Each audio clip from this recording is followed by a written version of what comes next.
Hello everyone, welcome back wifi study with Nandini, जहां पर हम डिस्कस कर रहे हैं 20th फेब के करंट अफेयर।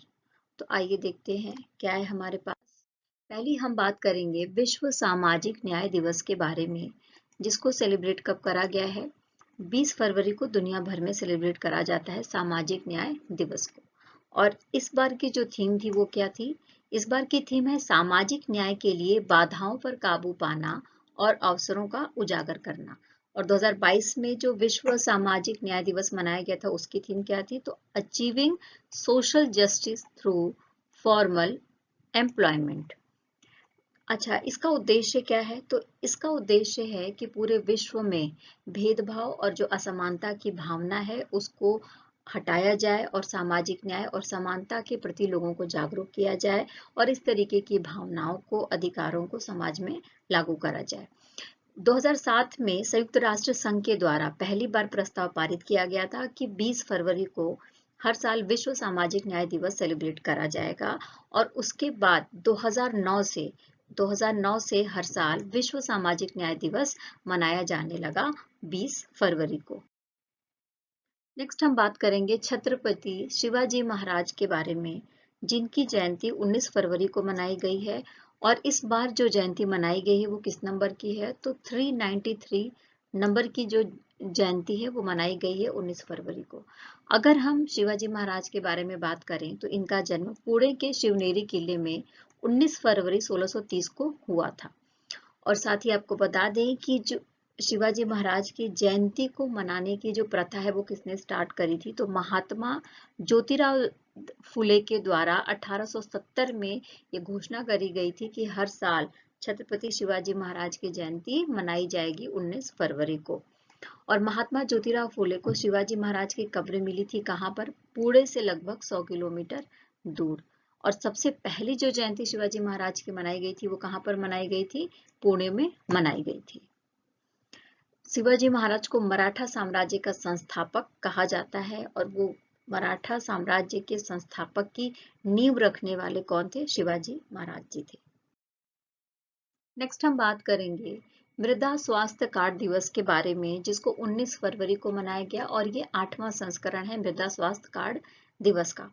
इसकी जो स्टार्टिंग किसने करी थी? तो इसकी स्टार्टिंग करी गई थी प्रधानमंत्री नरेंद्र मोदी के द्वारा 19 फरवरी 2015 को। कहाँ पर करी गई थी? तो राजस्थान के सूरतगढ़ में करी गई थी। और इस बार ये इसका 8वां वर्ष है, यानी 2023 में इसका 8वां वर्ष मनाया जा रहा है। और ये जो मृदा कार्ड है यानी मृदा स्वास्थ्य कार्ड दिवस है, इसको क्यों मनाया जा रहा है? तो इसके पीछे का कारण ये है कि लोगों को मृदा के फायदे को बताना, उसकी उर्वरकता को बढ़ाने के लिए लोगों, स्पेशली जो किसान हैं, उनमें अवेयरनेस पैदा करना कि मृदा की क्वालिटी को बनाए रखें, मृदा के स्वास्थ्य की रक्षा करें, उसकी देखभाल करें, क्योंकि मृदा के आधार पर ही, मिट्टी के आधार पर ही जो अनाज है उसके अंदर पौष्टिकता आती है। तो इस वजह से सेलिब्रेट किया जाता है 19 फरवरी को मृदा स्वास्थ्य कार्ड दिवस। नेक्स्ट हम बात करेंगे नेशनल ज्योग्राफिक की पिक्चर्स ऑफ द ईयर के बारे में। नेशनल ज्योग्राफिक की पिक्चर ऑफ द ईयर के बारे में बात करेंगे, जिसकी प्रतियोगिता किसने जीती है? भारतीय मूल के कार्तिक सुब्रमण्यम है, उन्होंने जीती है। और ये पेशे से सॉफ्टवेयर इंजीनियर है और 2020 से इन्होंने एक जुनून के रूप में वाइल्ड इमेज कैप्चर करना स्टार्ट करा था। अच्छा, फोटो ऑफ द ईयर 2023 का जो ये इन्होंने पुरस्कार जीता है, प्रतियोगिता जीती है, उसकी जो पिक्चर थी, उसकी जो तस्वीर थी, उसके बारे में बात कर लेते हैं। तो ये तस्वीर है कहाँ की? अलास्का के चिटलैंड व्हाइट ईगल प्रिजर्व से इन्होंने खींची है। और ये डांस ऑफ द ईगल्स है, यानी पेड़ की शाखा पर बसे हुए ईगल हैं और उनकी उनकी तस्वीरों को इन्होंने कैच करा है, जिसको ज्योग्राफिक के मई संस्करण का कवर पेज भी बनाया जाएगा। यानी जो नेशनल ज्योग्राफिक की बुक है उसका मई संस्करण का पेज भी, कवर पेज, इस पिक्चर को बनाया जाएगा। जो उपन्यास द डांस विद ड्रैगन से प्रेरित है। और ये किसका उपन्यास है? तो आर मार्टिन का लोकप्रिय उपन्यास है। पत्रिका द्वारा सम्मानित अन्य तस्वीरें, यानी जो पत्रिका है नेशनल ज्योग्राफिक पत्रिका है, उसके द्वारा जो अन्य तस्वीरें हैं जिनको सम्मानित किया गया है उनकी ये लिस्ट है, जिसको आप देख सकते हैं, वीडियो पॉज करके पढ़ सकते हैं। नेक्स्ट हम बात करेंगे 18 फरवरी 2023 को क्या हुआ है। यूएई और भारत के बीच में दोनों देशों के आर्थिक संबंधों को मजबूत करने के लिए, द्विपक्षीय व्यापार को बढ़ाने के लिए और स्पेशली निवेश को बढ़ाने के लिए एक यूएई इंडिया बिजनेस काउंसिल, जिसका नाम है यूएई चैप्टर, उसको लॉन्च करा गया है, जिसका कार्यालय कहाँ पर होगा, कार्यालय जिसका दुबई में होगा। और साथ ही कोशिश करी जा रही है कि जो व्यापार है उसको 100 बिलियन डॉलर तक बढ़ाया जाए दोनों देशों के बीच में, और भारत में संयुक्त अरब अमीरात का 75 बिलियन डॉलर का निवेश आकर्षित करा जाए, है ना, इस उद्देश्य से किया जा रहा है। साथ ही federation of UAE chambers of commerce and industry की देखरेख में काम करेगा और दुबई चैम्बर ऑफ कॉमर्स के साथ एक कानूनी और वित्तीय इकाई के रूप में पंजीकृत किया गया है। इसके अध्यक्ष के बारे में बात करें, अगर हम यूएई चैप्टर के अध्यक्ष के बारे में बात करेंगे तो केएफ होल्डिंग्स के फैजल कोट्टीकोलोन है। और इसके उपाध्यक्ष कौन है, तो एक मेजर जनरल है, सेवानिवृत्त है, जिनका नाम है शराफुद्दीन शराफ, इस टीम के या इस यूएई चैप्टर के अध्यक्ष हैं।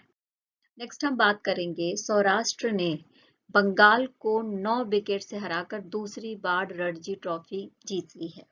सबसे पहले तो अगर हम रणजी ट्रॉफी के बारे में बात करें तो थोड़ी सी जानकारी ले लेते हैं कि जो रणजी ट्रॉफी है वो महाराज रणजीत सिंह के नाम पर रखी गई है। और पहला जो टूर्नामेंट हुआ था वो 4 नवंबर 1934 को हुआ था चेपक ग्राउंड में। कहाँ पर हुआ था, चेपक ग्राउंड में हुआ था। और किसके किसके बीच में हुआ था तो मद्रास और मैसूर के बीच में पहली बार खेला गया था। अभी तक जितना भी टूर्नामेंट हुआ है उसमें मुंबई ने सबसे ज्यादा यानी 41 टाइम्स टूर्नामेंट का खिताब जीता हुआ है रणजी ट्रॉफी का। और उस सब कुल टीमें कितनी हैं, 37 टीमें हैं। सर्वाधिक रन बनाने वाले खिलाड़ी के बारे में बात करें तो वसीम जाफर हैं।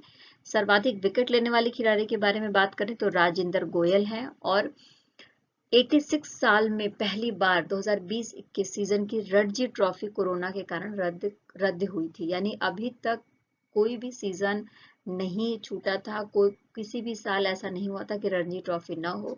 लेकिन 20-21 का टाइम ऐसा था जब रणजी ट्रॉफी नहीं खेला गया, किसकी वजह से, कोविड की वजह से। अब हम इसके महत्वपूर्ण जो तथ्य हैं उस पर बात कर लेते हैं। तो सौराष्ट्र ने 19 फरवरी को कोलकाता के जो ईडन गार्डन स्टेडियम है वहां पर फाइनल मैच खेला और उसने बंगाल को 9 विकेट से हराकर रणजी ट्रॉफी 22-23 का खिताब जीत लिया है। इसके पहले सौराष्ट्र ने पहली बार 2019-20 में रणजी जो ट्रॉफी है उसका खिताब जीता था और ये इसका दूसरा रणजी ट्रॉफी खिताब है। नेक्स्ट हम बात करेंगे, संचार, इलेक्ट्रॉनिक्स और सूचना प्रौद्योगिकी और रेलवे मंत्री हैं हमारे अश्विनी वैष्णव।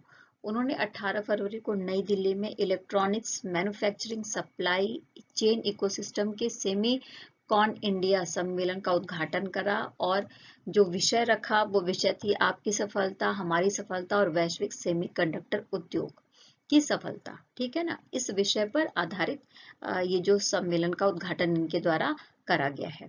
इस सम्मेलन का आयोजन करने वाला विभाग कौन है, तो आपूर्ति प्रबंधन संस्थान के द्वारा किया गया है। अगर हम सेमीकंडक्टर के बारे में बात करते हैं तो वो क्या है, सेमीकंडक्टर ऑटोमोबाइल, घरेलू गैजेट्स तथा आवश्यक चिकित्सा उपकरणों का एक अभिन्न अंग होता है जो स्पेशली कंडक्टर और इंसुलेटर के बीच में चालकता प्रदान करता है, यानी दोनों के बीच में कनेक्टिविटी बढ़ाने का काम करता है। नेक्स्ट हम बात करेंगे कि भारत का सेमीकंडक्टर मिशन, जिसकी शुरुआत 29 दिसंबर 2022 को अश्विनी वैष्णव जी के द्वारा करा गया था, जिसका उद्देश्य था कि भारत में चिप निर्माण संयंत्र लगाए जाएंगे और इस तरीके के संयंत्रों को प्रोत्साहित किया जाएगा लगाने के लिए। और इसके लिए बजट भी बनाया गया था और कहा गया था कि 76,000 करोड़ रुपए का प्रोत्साहन दिया जाएगा, यानी 76,000 करोड़ रुपए इस उद्योग में लगाए जाएंगे। नेक्स्ट हम बात करेंगे, यूनिसेफ ने बाल अधिकारों के लिए अपने राष्ट्रीय राजदूत के रूप में किसे चुना है, तो हमारे जो एक्टर हैं, अभिनय करते हैं, आयुष्मान खुराना जी को चुना गया है कि वो बाल अधिकारों के बारे में राष्ट्रीय राजदूत बनेंगे और लोगों को जागरूक करेंगे। 18 फरवरी को यूनेस्को के यूनिसेफ के द्वारा ऐसा कहा गया कि बाल अधिकार के राष्ट्रीय राजदूत के रूप में नियुक्त किया गया है किन्हें? आयुष्मान खुराना को। 38 साल के हैं ये और 2020 में यूनिसेफ इंडिया के सेलिब्रिटी एडवोकेट के रूप में ये काम भी कर चुके हैं। यूनिसेफ इंडिया के बारे में अगर हम बात करें तो भारत के साथ इसका जो टाई अप हुआ था, इसकी जो साझेदारी हुई थी वो 1949 में हुई थी और इसका जो नोडल मंत्रालय है वो कौन है? महिला एवं बाल विकास मंत्रालय। इसका पहला कार्यालय 1952 में नई दिल्ली में स्थापित हुआ था, जो देश भर में बच्चों के अधिकारों को बढ़ावा देने के लिए, उनकी रक्षा करने के लिए काम करता है। अगर यूनिसेफ के बारे में हम बात करें तो ये संयुक्त राष्ट्र की एजेंसी है, जिस इसकी स्थापना 11 दिसंबर 1946 को संयुक्त राष्ट्र के अंतर्राष्ट्रीय बाल आपातकालीन कोष के रूप में जिसको स्थापित किया गया था और 1953 में इसका नाम बदलकर संयुक्त राष्ट्र बाल कोष कर दिया गया था। संयुक्त राष्ट्र बाल कोष कर दिया गया था, यानी यूनिसेफ कर दिया गया था। नेक्स्ट हम बात करेंगे टेस्ट क्रिकेट इतिहास में सबसे ज्यादा छक्के लगाने का विश्व रिकॉर्ड बेन स्टोक्स ने तोड़ दिया। अब बेन स्टोक कौन है, इनके बारे में बात कर लेते हैं। तो ये इंग्लैंड के टेस्ट कप्तान है। 18 फरवरी को न्यूजीलैंड के साथ जो मैच हो रहा था उसमें इन्होंने ब्रेडन मैकुलम को पीछे छोड़कर सबसे ज्यादा टेस्ट क्रिकेट में छक्के लगाने वाले खिलाड़ी बन गए हैं। अगर हम भारत की तरफ से बात करें तो टेस्ट क्रिकेट में सबसे ज्यादा छक्के लगाने वाले खिलाड़ी कौन है? तो सहवाग हैं। नेक्स्ट बात करते हैं G20 के बारे में। हमको जैसा कि पता है कि भारत के अलग अलग जगहों पर अलग अलग टॉपिक को लेकर बैठक हो रही है, तो इसी क्षेत्र में हम देखते हैं कि 22 से 25 फरवरी 2023 को बेंगलुरु में आयोजित हो रहा है क्या? वित्त मंत्रियों और केंद्रीय बैंक के गवर्नरों की पहली बैठक होगी। साथ में ही G20 वित्त और केंद्रीय बैंक के प्रतिनिधियों की दूसरी बैठक भी आयोजित होगी 22 से 25 फरवरी के बीच में बेंगलुरु में। अच्छा, इसकी जो अध्यक्षता है वो किसके द्वारा करी जाएगी? तो हमारी जो वित्त मंत्री हैं निर्मला सीतारमण के और भारतीय रिजर्व बैंक के गवर्नर डॉक्टर शक्तिकांत दास संयुक्त रूप से इस बैठक की क्या करेंगे? अध्यक्षता करेंगे और इसमें 72 से अधिक प्रतिनिधि मंडल भाग लेंगे और इसका जो थीम बनाया गया है वो है walk the talk policy in action. इस शीर्षक के तहत कार्यक्रम का आयोजन किया जाएगा। नेक्स्ट हम बात करते हैं कि मुंबई में 10 दिवसीय दिव्य कला मेला 2023 का आयोजन किया जा रहा है। कब से कब तक चलेगा? तो 16 से 25 फरवरी के बीच में ये मेला चलने वाला है। कहाँ पर? बांद्रा कुर्ला कॉम्प्लेक्स के MMRDA ग्राउंड 1 में दिव्य कला मेला आयोजन किया जा रहा है। इसमें देश भर के जो दिव्यांग हैं, दिव्यजन हैं, वो अपनी कला का प्रदर्शन करेंगे। उद्यमी होंगे, कारीगर होंगे, शिल्प कौशल के जानकार होंगे और उनको जो भी हुनर आता है उसका प्रदर्शन करेंगे। साथ में 24 राज्यों और केंद्र शासित प्रदेशों के लगभग 200 दिव्यांग कारीगर और कलाकार उद्यमी अपने उत्पादों और कौशल का प्रदर्शन यहाँ पर कर रहे हैं। अगर हम दिव्य कला मेला के बारे में जानकारी और लेना चाहते हैं तो इस मेले के माध्यम से जो दिव्य व्यक्ति है उसकी ब्रांडिंग की जाती है, उसके उत्पाद के बारे में बात किया जाएगा।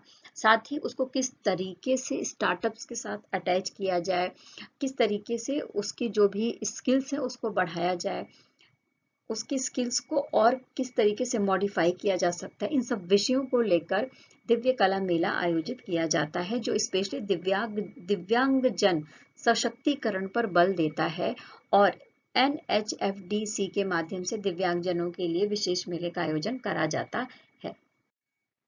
नेक्स्ट हम बात करेंगे तेलुगु अभिनेता और राजनेता थे जिनका नाम था नंदमुरी तारक रत्न।